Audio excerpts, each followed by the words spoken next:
Thanks everyone for joining us on panel 3 to discuss inclusive capital of the future and how to fund SMEs in a startup and digital world. I'm your moderator, Matt Cohen, founder and managing partner of Ripple Ventures. Today, you will hear from a panel of funding influencers and fund managers who will share their career experiences investing in and sharing some advice for entrepreneurs of diverse backgrounds to raise capital in today's landscape. For all attendees, we encourage you to introduce yourselves and ask questions in the panel on the side in the chat box, and we'll hopefully get to those questions at the end of the session. Now, let's kick things off and introduce our panel. Today, we have Radico Malik, Principal of Dell Technology Capital, KP Reddy, Civil Engineer, Entrepreneur, and Investor at Shadow Ventures. Panelist number 3, Kyle Atkins, Partner, Full Cycle Climate Partners. And our fourth panelist, Viviana Alvarez-Sanchez, former head of sustainability, Unilever at North America. Well, why don't we kick things off with a bit of a background and how you got into this line of work. And we'll kick things off with Radico. Over to you first.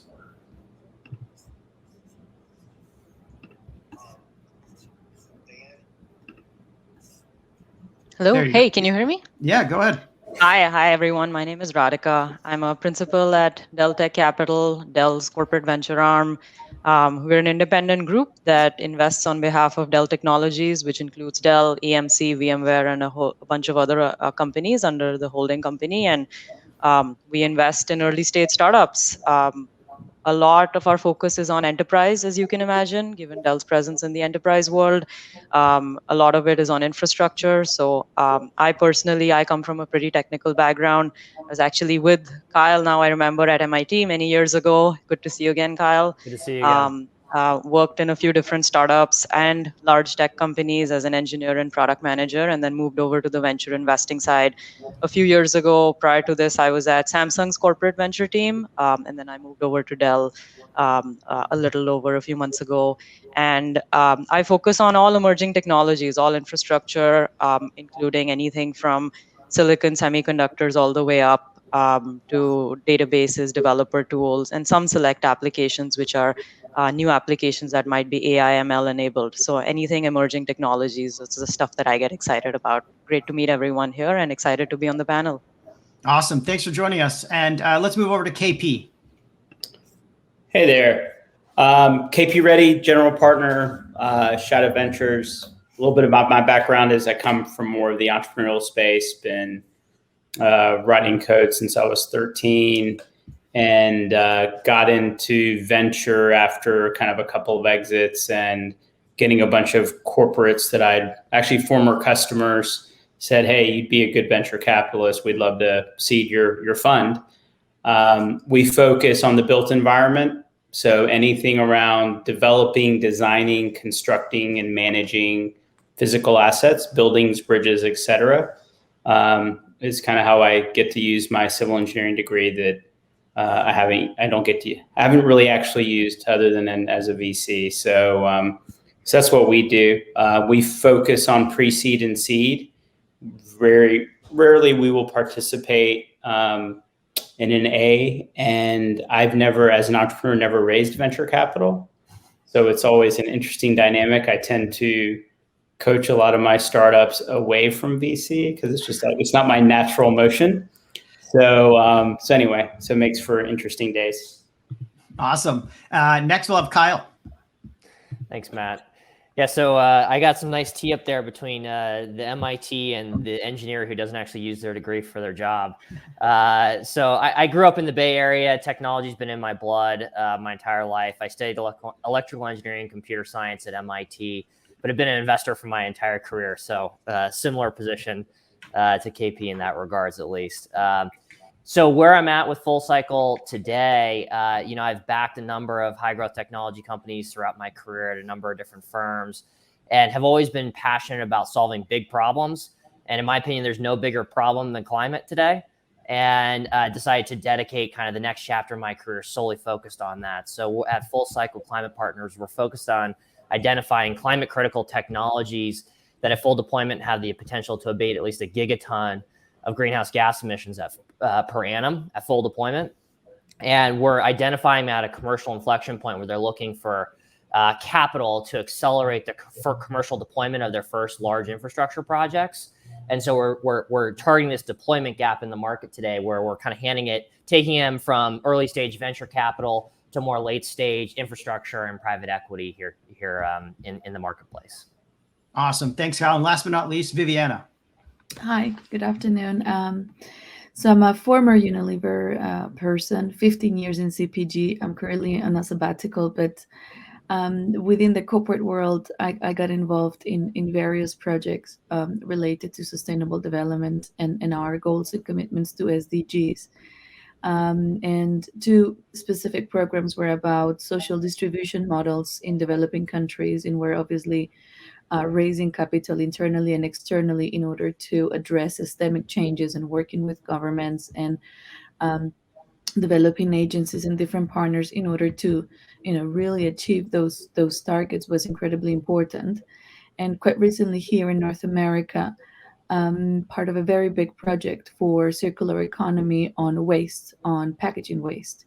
So I was part of a group of companies, and we raised $400 million for as part of the Closed Loop Partners program in order to address recycling issues in North America, which, just to give the size of that, is about $120 billion of waste every single year, let alone the tonnages and the environmental impact. So I am more from the corporate angle on how to internally raise and then interact with the partners. So probably a very different profile than my other colleagues on the panel. But overall, my mission has been to use the private sector and big corporations on how to solve and address SDGs and lead on ESG. Awesome. Thanks very much, everyone, for your overview and introductions. So as I had mentioned, the topic today is inclusive capital of the future and how to fund SMEs and startups in a digital world. I'd like to kick things off with a question about what strategies can you share with the audience today in terms of a successful capital raising in this extremely fast-moving and competitive fundraising environment if you are focusing on the SME or in the digitization space as a startup today. And why don't we kick things off with KP? As he said, he doesn't like to, just help companies fundraising so much. Yeah, I think, one of the things that I think when you're targeting SME, it starts to look a lot more consumerish than enterprise. When you're selling kind of the larger enterprise, it's go get access to a CIO, go pay Gartner an obscene amounts of money. Like it's that strategy of top down. And I think when you start focusing on SME, it's really thinking about bottoms up and kind of user experience and kind of classic kind of SaaS type of models where you get tons of user engagement, you get users advocating for you, and then at some point the CIO or whoever's in charge of IT decides, wow, we're spending a lot of money with all these independent accounts. Maybe we should get an enterprise account, or maybe we need some customization. And I think you've seen that, we focus on markets that are not that savvy, like construction companies. A lot of our investors are large construction companies. And so to see a 9 billion revenue company when the pandemic hit, they didn't know how to share files other than dialing into their VPN. I mean, these are the conversations that happened. All of a sudden, they quickly had to be nimble and start using, but it was driven by users. It wasn't driven top down. And I think when you think about SME, it's really that kind of consumer that it's almost like a DTC play than really kind of a B2B enterprise play. Yeah, we like to call those at Ripple B2B2C, where they're business to business, but they're kind of like a hobbyist consumer user driven demand from the bottoms up, maybe product led growth. How about you, Radico? What about your side of things? Looks like you're still on mute. There you go. Yep. Yeah, I think it's agreed with what people have said. Our focus again is on the a lot on the infrastructure side, and on that side, I think it's similar with infrastructure. It's similar with some other areas, including fintech, a few other areas where we're seeing a lot of innovation. And it is, I think, historically a pretty interesting time where there is a lot of capital out there, and that capital is basically chasing a few. There are historically more number of good companies that are propping up at every stage, but the capital that's trying to invest in those companies is, I think, way more than the good companies that are out there. So I think in terms of the environment today, the scales are certainly tipped very strongly in the favor of the founders who are trying to raise. And if you have a credible team, credible technology, um, there is a lot of room if you can get to the right doors within the various organizations, various VCs, corporates who have historical amounts of capital. There's enough opportunities, but then again, the challenge is again trying to find the right doors. And I think these forums like this one are great ways to find those right doors to people, build relationships with them early. I think that's a pretty important strategy to think about. This is a when you have funding that you're raising from any investor, think about that as a 7, 8, 10-year long relationship, maybe sometimes even longer.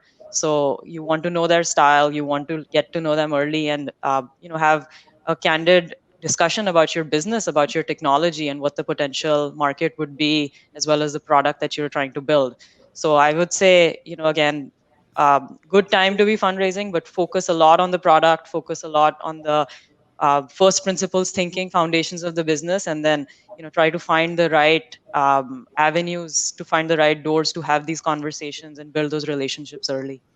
Right. It sounds like you're saying the same thing as KP. Everything kind of starts with the bottoms up approach, the product initiatives, what you're doing to differentiate yourselves amongst your competitors, as it is a very crowded space, even with as much capital as we're seeing out there. But Kyle or Vivienne, anything else to add in terms of strategies that you can share with the audience in terms of successful capital raising in this environment? Yeah, I'm happy to add in a bit because at my prior fund, I backed a number of SMB-focused SaaS companies. And one of the biggest keys to success, when we talk about the B2B to C dynamics and with product-led growth, that oftentimes the product that wins is actually being designed for the consumer first and foremost, and having just a very high quality user experience. And then kind of the rest falls out from there. And I think when you talk about building from the bottoms up, the other thing that I've seen a lot of high quality SMB focused companies do is that revenue is a great source of funding as well. And I'm sure KP would agree with that based on some of his prior comments, where you can because every incremental sale is much smaller, little changes can really move the needle in terms of actually building your business. And so if you can really be close on the metrics and how your business is performing, it can be a great way to really self-fund and drive and own the levers of your business for growing without having to require a ton of outside capital until the model really is up and running and working. Yeah. And I guess the other thing I would add too is if your ACV is around, like, let's say 2,500 a year, and you're, trying to get your CAC to LTV pretty high, it's going to take you a lot of customers to get to that number. So you don't want to overvalue and over fundraise first before you figure out those economics. Is that what you're saying as well on the SME side? Yeah, exactly. I mean, I think once they can find the economics that work and that the model works, they can turn into rocket ships really fast, because you're going to get so much bottoms up adoption. And, everyone talks about building communities and all the rest of it.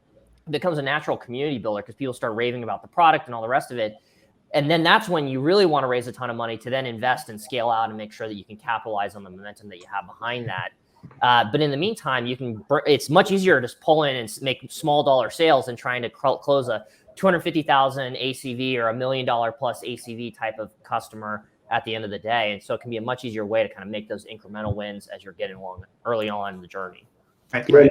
In my experience, I think, yes, ideally when they crack the economic model, it's a rocket ship. But when we are innovating very fast with to address solutions and issues, and with technology, we also have to be okay with falling. And there has to be risks taken on this. And coming from a corporation perspective, we tend to be quite conservative. And I think we live in very different timings where we have to be flexible, and we have to assume that from 5 pilots, maybe only 2 will succeed.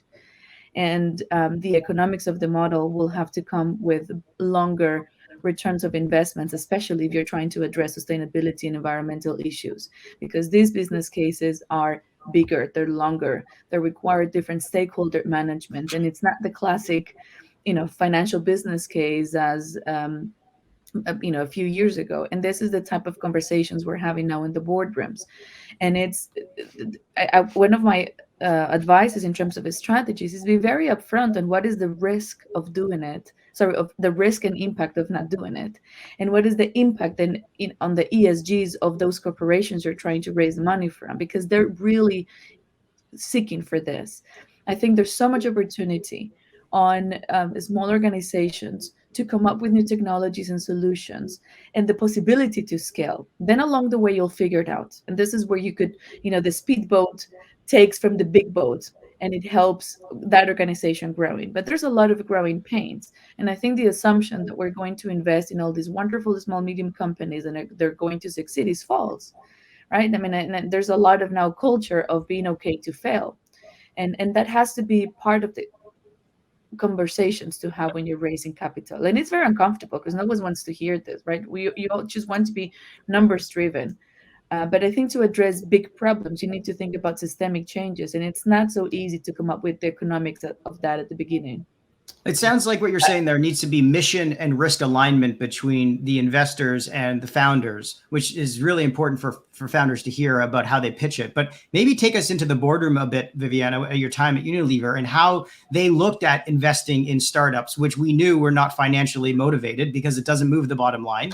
So is it an outsourced R&D, and are the R&D projects the moonshots that these founders are putting their lives behind really just considered one of 100 that are probably never going to work anyways? And how should a founder look at themselves that way every day they wake up? I don't think I've ever worked with someone that says, we don't want to be financially driven. Any organization that would seek for the future at least would like to be self-sustainable at some point. But with the ones we've worked that I was referring to is they are solutions driven or addressing areas of sustainable development that no one has before.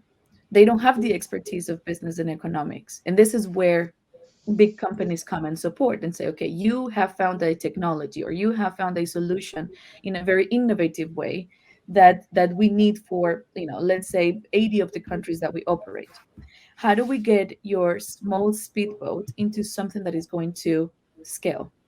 And that is even for the small businesses that companies acquire, they come with gigantic growing pains. And that's I think there is a threshold of a company that it operates very well small when it's acquired or when you start investing, and then it grows, and it's just from a governance perspective, from an objective technology. That's when all the problems begin, right? And I think that's the hardest part. Okay. And Matt, let's let someone else jump in here. KP, go ahead. Yeah, so I think we have a totally different view around corporate relationships. I think every startup should have large companies at a product level. They should have a bullseye on the back. They should be looking to destroy and disrupt, like basically go after a product line and go after them hard and be a threat to a big company. There are 0 unicorns that have grown by being friendly and nice with a large company. So we've done, like, in our investing, both as an angel and now as a VC for the last 3 years, we targeted companies like Intel at a product line level and said, I'm going to be your worst nightmare and come after you. And I'm going to have a moat in technology and I'm coming for you. And to me, you'll always get a higher multiple. You'll get a lot more attention by being a threat than saying the large companies that say, oh, we're going to get you into channels. We have all these channels. And the reality is that's all bullshit, right? Because those channels have revenue numbers that are owned by business line managers, and whatever the startup can bring to the table dwarfs anything that they're already driving. It's a massive distraction versus that business line manager finds out they just lost a key customer or key prospect to a startup. Then you get their attention. And I've done campaigns where I will literally find the highest performing salesperson in a business line, and I will actually target all of their key customers just to bring the pain on them, because your top sales performer will walk into the CEO's office, not even into their boss's office, and say, what the hell? Like, I'm getting killed out there. I'm getting slaughtered. Like, what's going on? And honestly, all you have to do is take 3 customers and that perception becomes reality that you're eating their lunch. I've never made money playing nice with big companies. No, it's interesting. So we've got two corporate VC sort of backgrounds here and two early stage investors. I will stay out of this because I'm the moderator, but I will let Radico go next and turn over to Kyle to finish it off this topic, and then we'll move on.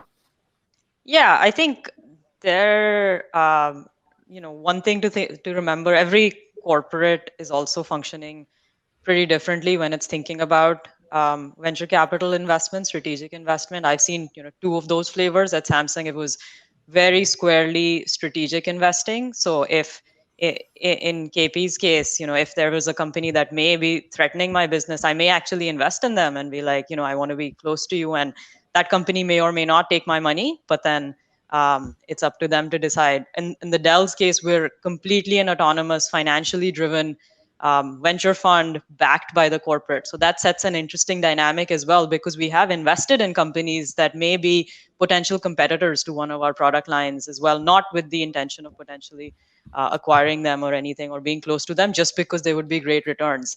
I think there's merit in both arguments. I think I agree with KP that you have to have a bold vision. You have to have a really strong story that you're selling to investors.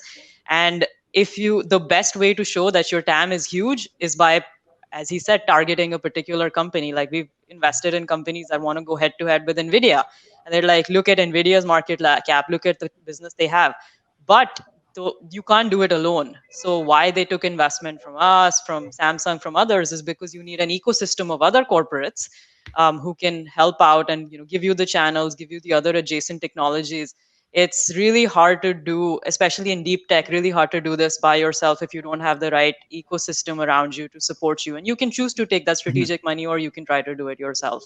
Yeah, that makes sense. Deep tech, life sciences, you've got to partner with the Roches and the CROs in that space, and then maybe the deep tech, space tech stuff. I agree. But B2B SaaS, even consumer, I don't think it's always play nice in the sandbox forever. But Matt, if I may say something about that point, I think we're having two conversations about sharks and dolphins, and they can swim together. So I former head of sustainability, but I was also in corporate strategy, very close to M&A and venture capital and all of that. For at sure. the scale of Unilever, it's reasonable size, and of course it's not a walk in the park, and it's not just rainbows and NGO world, of course not. But when you have a mission-driven company that, by the way, are growing double digits, the promise of we're going to grow in different channels and optimize the distribution. I can give you the names of companies that Unilever acquired that are now over the $1 billion turnover, because of the strength of the ammunition that a company like Unilever could bring to the table, and vice versa. So you have good stories and ways to make that dance together. But I think it's important, the bold vision, when it comes to, I come from a very dolphin world of SDGs. Are we going to have an impact and do something different and come up with solutions? Or is it just about making money? It's a very different conversation. Yeah, it's not very zero sum. I completely understand and agree with that. I want to ask one more question, then we're going to go into the final part of the talk. So this one's going to kick off with Kyle. So over the course of COVID-19 pandemic, many businesses have turned to digital technologies to help them keep working and selling. Technology has been the key lifeline amid a rapidly shifting business and public health environment. But yet not all businesses are able to take advantage of these digital technologies, i.e. SMEs, small and medium-sized enterprises in particular, have suffered from lower levels of digital maturity than other larger peers. What opportunities are you seeing for startups to help the SMEs left behind during the pandemic transition to the digital economy, similar to the way Shopify helped a lot of retailers get set up quickly with online stores? Kyle, we'll kick it off with you. Yeah, well, I think that really dovetails from a lot of our earlier conversations around, if you can get the economics and the model right, selling into SME customers, there's a lot of pain points. And I think, kind of just of the prior topic that we were talking about, ultimately, I think there's a common thread with this, which is that if you identify pain points for companies, then you can be your best partner, or it can be the best competition. And depending on the individual pain point, you got to figure out whether it's better to be a competitor or a collaborator. Because, when Viviana talks about sustainability in a lot of cases, for us, like a full cycle, oftentimes we need to be working with the incumbents, because supply chains, when you're talking about large infrastructure, are very complex, and it's a very different business than if you're selling digital software into an SME. And so it's, I think it's an important thing when you're looking at whether you're an SME who's trying to, solve pain points for small and medium businesses who are struggling during the pandemic, or if you're trying to solve climate change, whatever the issue is. I think there is still that fundamental underlying piece of the narrative where you want to understand what are the biggest pain points in the industry that you're working in, and how can you solve those. And so if you're selling in a small and medium business, COVID was, no bigger pain point from an operational perspective. And so there was a lot of things that had to rapidly digitize. But I'd argue that they actually oftentimes fared better than a lot of the large corporates who couldn't move as fast on the digital infrastructure as a lot of smaller businesses who didn't have all the legacy IT infrastructure and all the rest of it that, we have issues all the time where we're like trying to figure out legacy, trying to connect with someone and they're still using old technology from 10, 15 years ago for their video conferencing or whatever it is. Yeah. We don't even have compatibility with some of our computers. So there are pain points like that where I think SMB businesses can actually be more nimble and you can take advantage of that if you're selling into them, because they can actually be quicker adopters of your business if you really are addressing those pain points. No, for sure. Let's give one specific opportunity each of you, the audience, to chew on. Radico, why don't we go with you next, and then Viviana, and off with KP. Yeah, absolutely. I think if you look at SMBs, I think I agree with Kyle. We see companies that sell into SMBs, and we see others that sell into large enterprises. And totally agree with Kyle. I think the sales cycle is much shorter if you're selling to SMBs. If you can show them value, they can adopt it much faster. And also totally agree. I think the opportunity is there is a lot of pain points that they have, particularly in the last year and a half, where many of them are struggling. The mom and pop shops are struggling to keep the lights on, and they don't have the resources to adopt digitization. And if you can come in at the right price point and offer them value, I think they can be great adopters of your solution. Today, for example, we saw Walmart had an announcement where they said, we're going to build a platform that offers order online and pick up today for small businesses. And they were able to do that in the pandemic really well because they had the resources, but not a lot of other smaller shops were able to do it. And similarly, you mentioned Shopify, you mentioned HubSpot. A lot of companies have been built in selling to SMBs. You may have higher churn because SMBs, they don't have as strong, stable budgets as large enterprises. But again, if you can build a product that can solve a core value for them and keep creating value, there are large companies to be built even on the SMB side, and there is enough pain points to help them, particularly in today's world, as they're thinking about how to keep the lights on, how to adopt digitization, and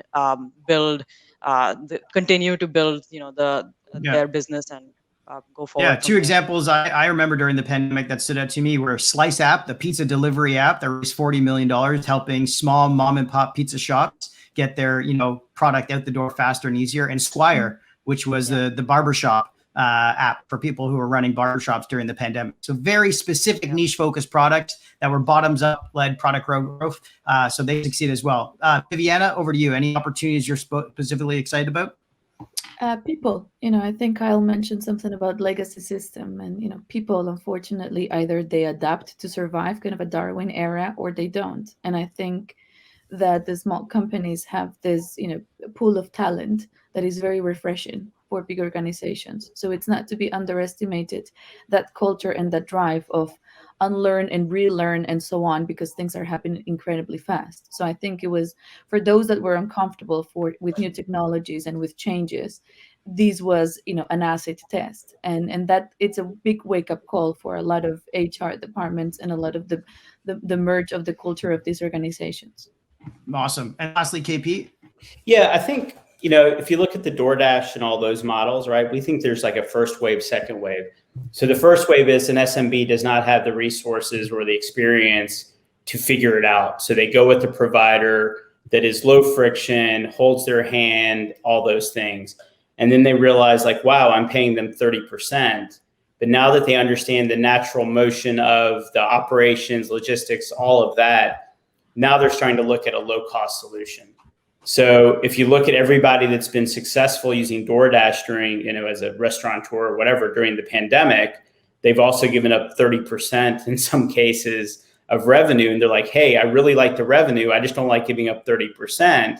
But now I have my internal systems. What's my next cheaper solution?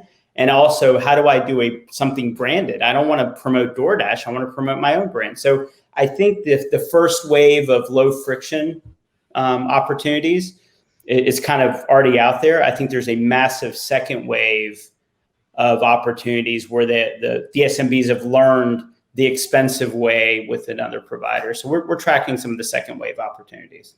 Yeah, I would say, like we like to call it the unbundling of the Amazons of the world, or like the unbundling of what you usually get as a full stack solution to run your business before. There's now niche players that you can pick and choose a la carte without giving up that 30% premium for that one-stop shop. That's great. Thank you for all those.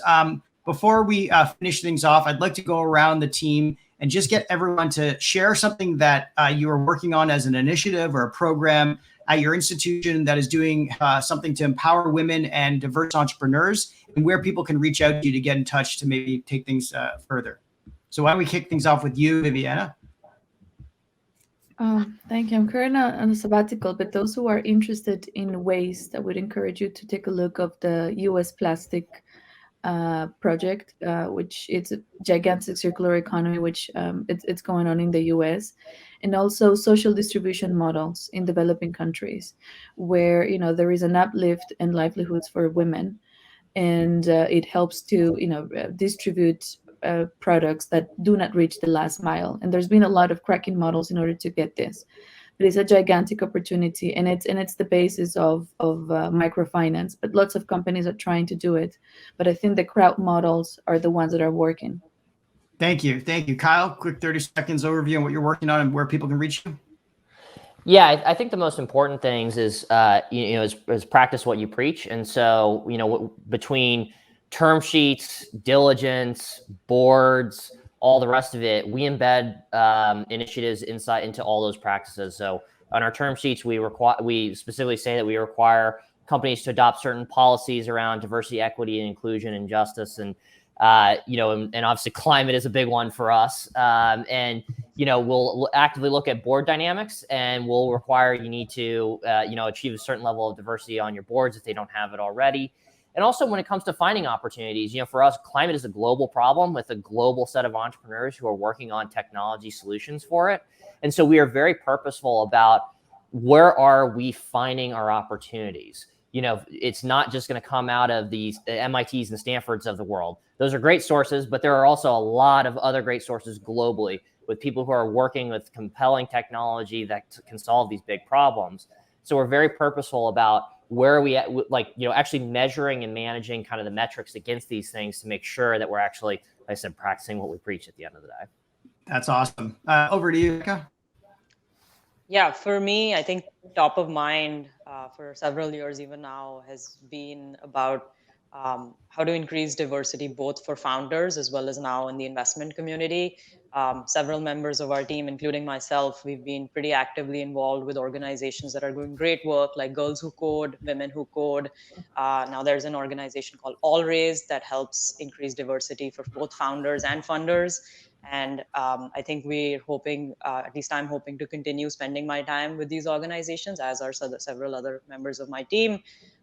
Best way to reach me is through my LinkedIn. So, I look forward to meeting with a variety of folks and having a very diverse group of founders that I can back. Fantastic. And last but not least, KP. Yeah, Matt, I'm born and raised Atlanta. I live in Atlanta still. So what seems to be a new topic is kind of an old topic for us. We've been working on this my entire life kind of thing. The biggest thing we've worked on is no founder that we've really strived for transparency and accessibility to me. So every first call is me and my CTO. I don't let people meet with analysts. Analysts are my problem, not the entrepreneur's problem, right? They're a resource to me to do the work. We do all our first meetings, and we think we want to leave anyone, even if we give them a no, we want to leave them with a lasting impression and direction that can be helpful, that actually helpful, that, honestly, like an analyst will never give. And once we get down the road and due diligence, me and my senior team, we manage the entire process. We don't hand it off to a junior person because we just think that, we want to give equal credit to someone that hits us up on the web. I actually look at all our website inquiries every morning personally. that's just how we've run things, and that's how our belief system. It's a huge toll on me where I'm getting better at it, but I just don't want people to be caught in quote unquote the machine of a VC. And even when other VCs refer someone to me, I tell them to send them the web link. Like there is no back door. Everybody comes through the front door, and we try really, really hard every day. And it's such a cultural shift. Other VCs that refer deals, when I tell them, send them to the website, they're like, what do you mean? Like what? Like, that's not cool, you know? And I'm like, hey, we're trying to get everybody through the front door. We don't want any, backdoor deals. So level the playing field. Yeah, it's tough. It's tough. That's awesome. Well, thanks everyone for joining us today. We're just over time here, but thank you for joining us on panel 3 to discuss inclusive capital of the future and how to fund SMEs and startups in the digital world. Enjoy the rest of your day, everyone. Take care.